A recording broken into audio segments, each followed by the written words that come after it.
Hello guys, welcome to the channel. I have Jack here with a Range Rover that's having an issue. And by an issue, this got like a lot of issues.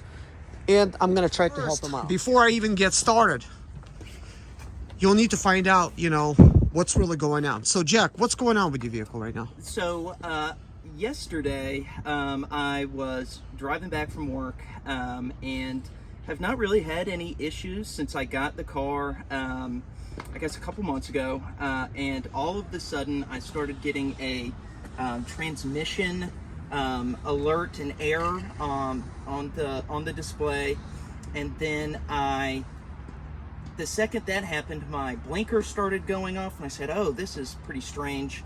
And I pulled off, my windshield wiper started going, and I was like, oh, I need to turn off the car maybe and just restart it. So then when I turned it off and tried to turn it back on, I was getting all sorts of error messages popping up on my display. Things were going off that I was not actively activating, and it would not turn back on like it was. But it wasn't a dead battery, so there would be sort of like the starter motor would go, but not turn all the way over, if that makes sense. It was strange. I've never had a car have all those errors and not just be, I guess, dead. And anyway, yeah. Well, thank you for that, Jack. Yeah. Very good explanation. So I've just got here and brought my diagnostic scan tools, which I do have over here, currently on the seat. So I have my iCar soft with a Bluetooth scanner, and then when I mean like iCar soft is this one. This is not that expensive, but this one here is $500. But this is may not look like much, but this is something good to have in your glove box when you own a Range Rover. This is specific to Range Rover, and more on that later. Before you do actually anything, first you got to get a story from the client to find out what's really going on. The next thing is you want to go ahead and actually test the voltage of the battery. So let's go ahead and actually do that. So basically we want to check the voltage, and let's cut my unit on over here. So this is the negative, we're going to put negative, and this is the positive. So the voltage is 5.31 volts, and of course you got to have 12 volts in order to start your vehicle. So very likely this is why he's having all of these issues, because the voltage is real low. But here's the question: why is the battery voltage low? Well, one of the reasons may be bad battery or bad alternator. So how do you determine if it's a bad battery or a bad alternator?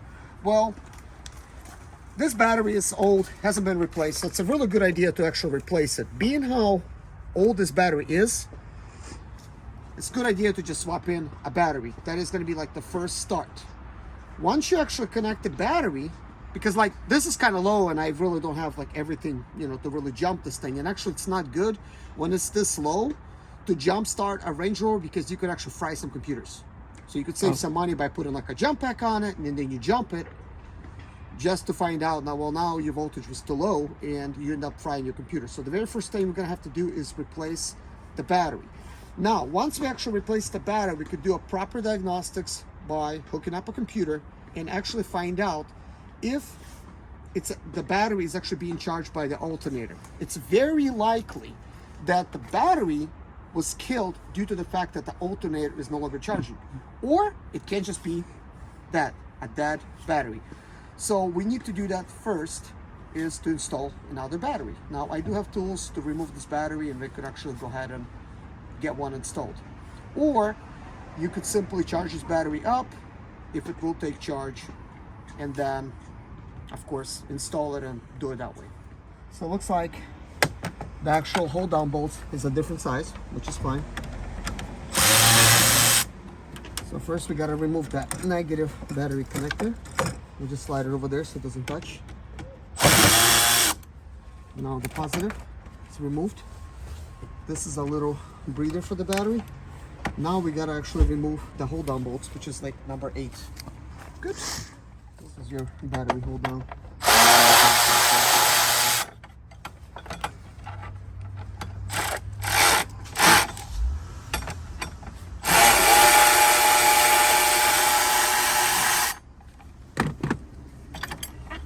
Okay.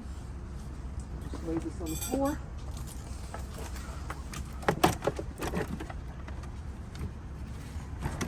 Okay, looks like that's the only thing holding it. Battery does have a date on it, 9/21. Oh. So get that right.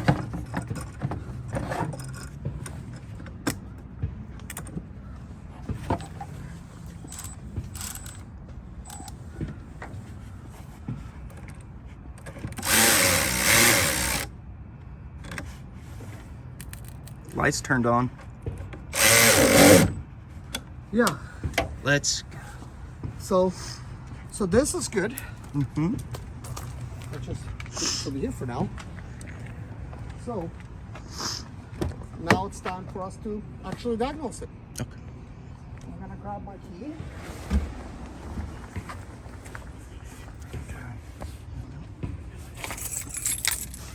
Thank you, sir.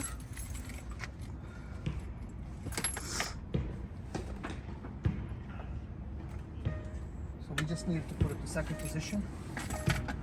Let's turn your ear off.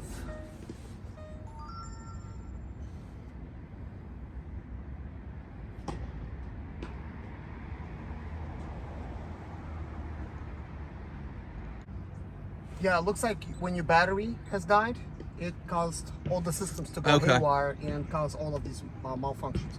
Good thing is, listen, I'd take that error over anything, man. That's good news to me. Yeah. Absolutely. So this is a V8 5.0, which is a Ford engine. So this is a Range Rover Sport L320, year 2011. So now we're gonna do a smart detection and find out everything that's wrong with your vehicle.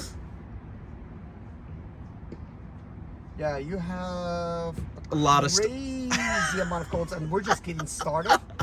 Shit.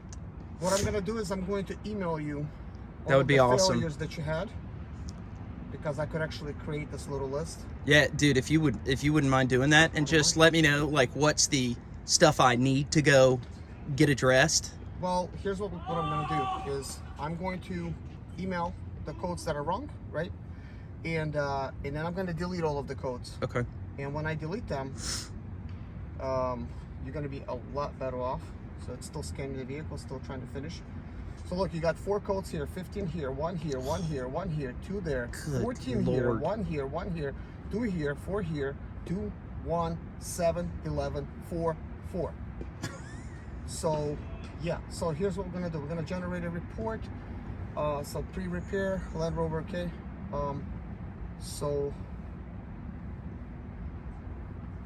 So basically right now we're gonna take a look at all of the codes that you do have, like individually. So I'm gonna look at this fault code. There it is, and I'm gonna go back. That way we don't waste time, because you do want to know what was there before, so that you can understand what actually came back and what went away. Gotcha. So we need this 15 one. So hold on a second. Let's do system list. I'll do this one. Boom, that's that.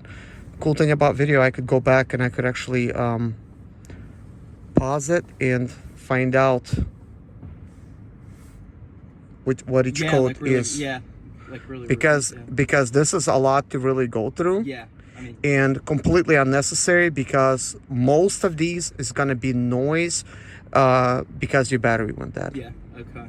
And I don't even want to waste your time on that. Of course, if you were at the dealer, oh, dude, the dealer would just then I've had that literally, Serge, where somebody, like, when my Jeep went bad, it was a battery issue too, and it, you know, I guess that makes sense now that it like creates noise within the system. So that's what I call it. Pop up, and they sent me a list of like 59 errors, and basically use that as leverage to be like, we've got to address at least a few of, like, we've got to address a number of these, because they're gonna have to try to sell you on this stuff.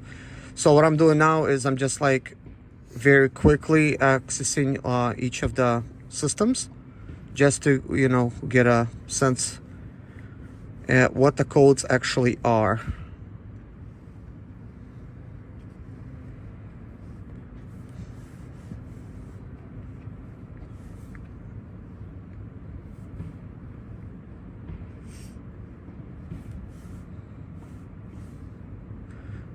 I think there's a huge need of mechanics overall Yeah. that can be trusted and can tell you exactly what's in your best interest, Yeah. versus looking at their own Well, Serge, that's why interest. like this is I look at this as like a valuable, Yeah. ongoing, you know, not course. just a one-time deal sort of thing for me. Of course. Because you know, they're like I said earlier, man. There's not. I had one mechanic previously that I really trusted that I could take my Jeep to, and you know, the bad thing about getting the Range Rover is like I'm out of my depth when it comes to the Range A Rovers. lot of people man. are. Yeah. Did you know when I got mine and I'm a mechanic, people are like, get rid of it. Yeah, dude. Get rid of it. Yeah, I mean that's This what is I how heard scared everybody people say, are. dude. Yeah. But knowing that I have, you know, somebody that I can trust and that knows Yeah. what they're doing, like, listen, this is not going to be the first time that this car clearly is going to have an issue. You'll so- have others, unfortunately. yeah. Even with a good battery, Yeah. these things will throw air codes, Yeah. dude. I went one time to Walmart. This is just a story for me, Yeah. my Range Rover. I went to Walmart, I come back, and guess what? Doesn't start. Turns out that the shifter malfunctioned. I shit. disassembled it right there in the parking lot and fixed it. And I got were a, able to I got get a video of yourself it. going? Started up and Dude. kept going. That would have been a tow at the very minimum to the dealer, and probably a new transmission Yeah. and a module. Yeah. But all it is, by the way, look, I cleared everything. Awesome. Everything is looking Awesome, good. So awesome. now let's start it. Oh my goodness, Serge, Okay. my man, thank you so much, dude. You're welcome. And we're not done, because now we actually need to go back and find out what's working and what's not working. So unfortunately, the alternator is not charging.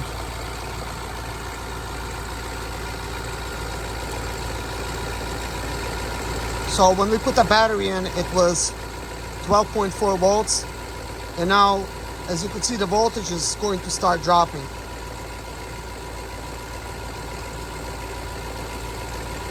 Additionally, when your alternator is not charging, you will have a red battery light displayed on your dash and warnings, because battery is actually being drained as we speak. And I already tested it with a multimeter, and also it's indicated on the dash. So you keep driving like this, the vehicle will stall out and you'll need a tow. So my computer is telling me that the battery voltage is now 11.21 volts. So anyways, guys, in conclusion, this Range Rover does need an alternator to be replaced. I recommended for the customer to just charge up their old battery, since it was technically not a battery's fault, it was an alternator's fault. But it is a 3-year battery, and it's sort of like on its way out, and being that it's cold weather outside, it may experience some problems. But currently, customer's happy. This was in a parking lot down the street from his house. I put another battery in there, and now his Range Rover is in his garage away from the elements, and it's the holidays. So he's gonna have to figure out what he's gonna do after the holidays about the alternator. Now, what I would recommend is this. I like to save money. I'm sure you do too if you're watching this video. Is charge up the old battery, charge it up, test the voltage, have the battery tested at O'Reilly's or something while you're buying yourself a new alternator. And the reason I say O'Reilly's, I do have an account there, and I recommended, look, I'll save you some money on your alternator if you want. You know, if you're planning to keep this vehicle for a while, just get an alternator at O'Reilly's. Why? Lifetime warranty.